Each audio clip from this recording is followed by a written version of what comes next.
आज हम BA part second year के फर्स्ट पेपर ग्रामीण समाजशास्त्र के अंतर्गत सेकंड पेपर ग्रामीण समाजशास्त्र के अंतर्गत नातेदारी चैप्टर के बारे में पढ़ेंगे। तो नातेदारी मानव समाज में एवं सामाजिक व्यवस्था में नातेदारी के द्वारा ही सामाजिक संरचना का निर्माण होता है। हम मानव समाज की किसी बात को जब तक नहीं समझ पाते हैं जब तक कि उनकी नातेदारी व्यवस्था का पूर्ण ज्ञान ना हो। अब नातेदारी व्यवस्था के अंतर्गत क्या क्या आता है? इसमें आता है हमारे विवाह संबंध आते हैं, समरक्त संबंध, समरक्त मतलब हम एक ही ब्लड रिलेशन वाले जो मेंबर होते हैं वो संबंध आते हैं, आयु भेद आते हैं, लिंग भेद, पीढ़ी भेद, आदिम ग्राम एवं नगरीय समाजों की सभी व्यवस्थाओं एवं कार्यों को प्रत्यक्ष एवं अप्रत्यक्ष रूप से प्रभावित करते हैं। विभिन्न व्यक्तियों के परस्पर संबंध, कर्तव्य, अधिकार, सत्ता आदि भी नातेदारी के द्वारा ही निश्चित किए जाते हैं।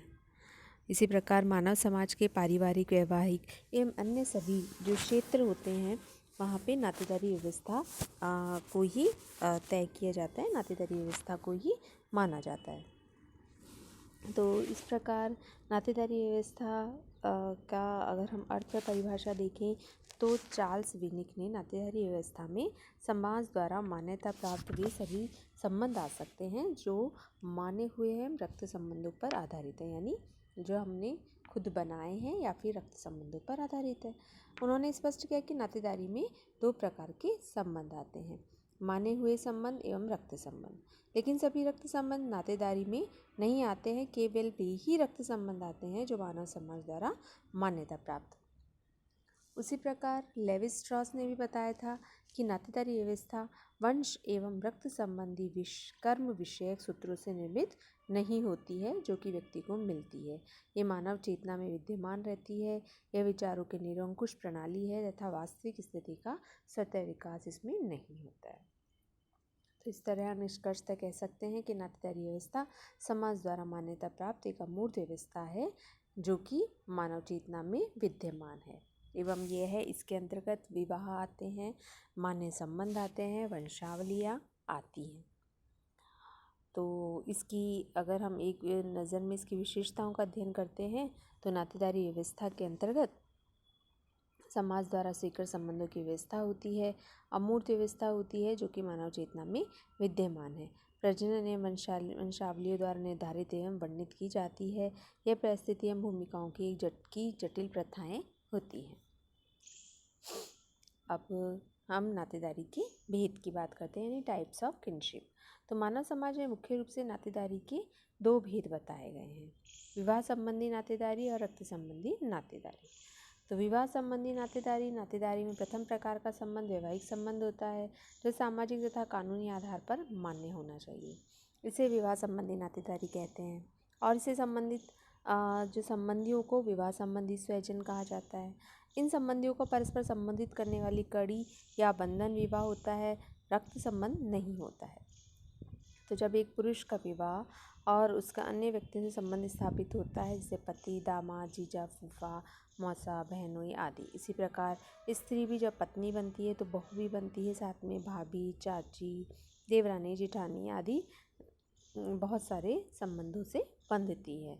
तो ये संबंध जो है अनेक युगल के रूप में होते हैं, जैसे पति पत्नी हो गया, दामाद ससुर हो गया, जीजा साला हो गया, देवरानी जेठानी हो गया।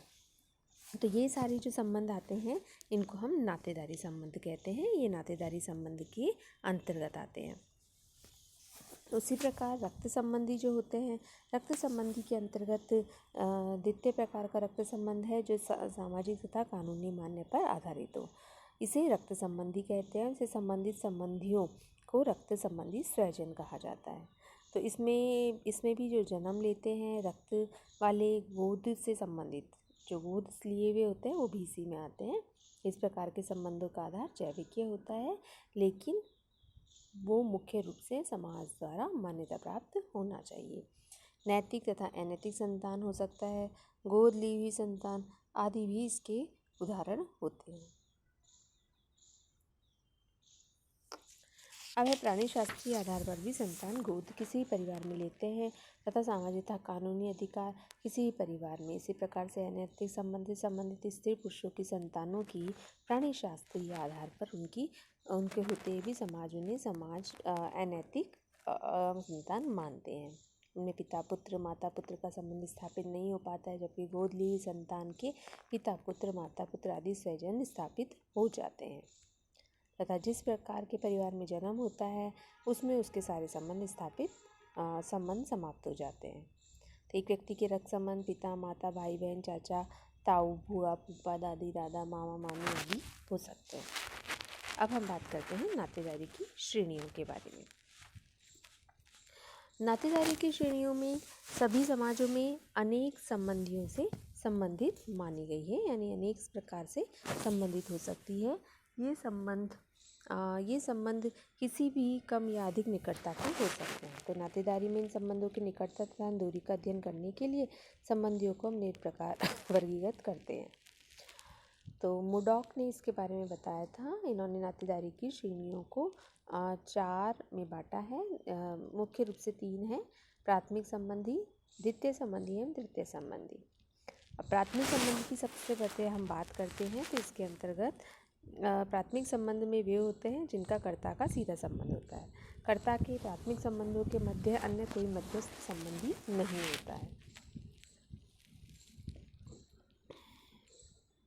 जैसे पति पत्नी मात्र ऐसे प्राथमिक संबंधी हैं जो विवाह के बंधन के परस्पर जुड़े हुए होते हैं एवं अन्य कोई वैवाहिक संबंधी प्राथमिक संबंधी नहीं होते हैं। प्राथमिक संबंधी में विवाह संबंधी आते हैं, रक्त संबंधी। इसी प्रकार विवाह संबंधी में पति पत्नी आते हैं, रक्त संबंधी में पिता माता पुत्र पुत्री भाई और बहन आते हैं। तो अगर हम इसकी संख्या कुल करें तो इसकी कुल संख्या होती है 8, यानी 8 इस प्रकार के संबंध होते हैं। तृतीय होता है दैत्तिक संबंध। दैत्तिक संबंध के अंतर्गत वे सभी संबंधी आते हैं जो कि प्राथमिक संबंधियों के भी संबंधी हों, वो भी प्राथमिक संबंधी, परंतु कर्ता से उनका सीधा संबंध नहीं हो।